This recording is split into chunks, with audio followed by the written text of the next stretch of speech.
So today I want to do just like a quick impromptu video here, and I guess share something I came across that might be helpful for some of you that have this camera. And what I was trying to do recently was shoot 35mm film in my Brownie 620.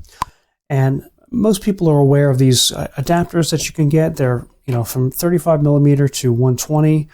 You pop them on the ends of your canister, and then any 120 camera, box camera, TLR, whatever, we'll take it. But the problem is the 120 is a little bit bigger than 620. So, I tried using these adapters in with my 620 Brownie.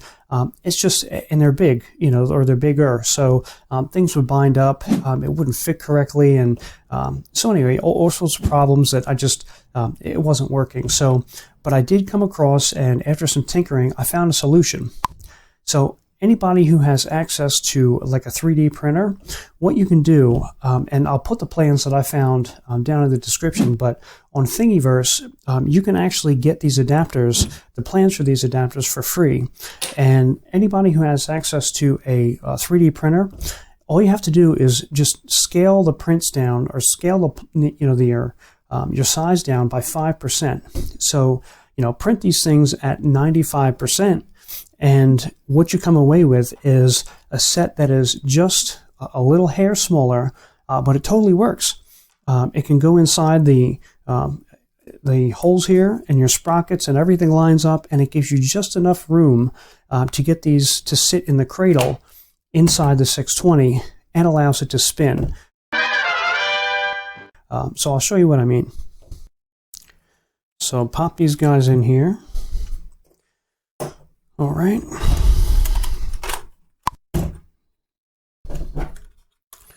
And that sits in there. And as you can see, okay, it's snug, but it allows everything to move. Okay, it allows it still to be pulled forward.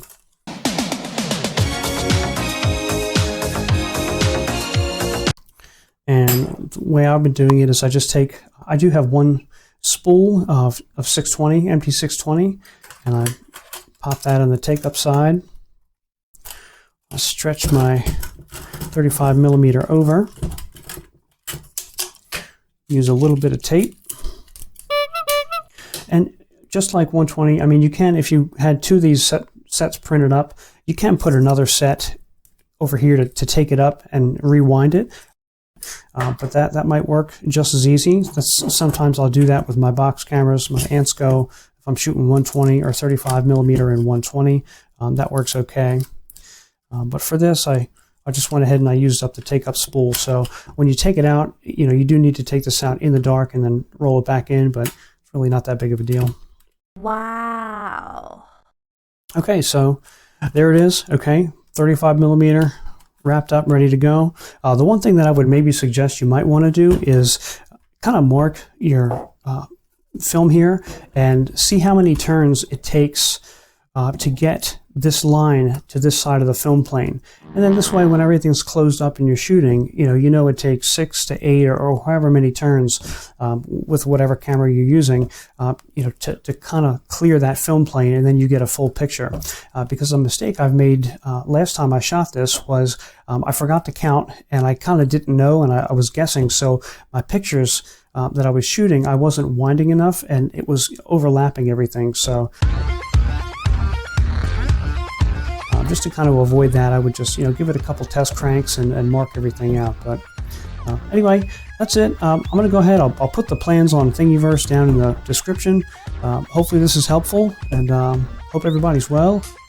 Until the next video, we'll see you.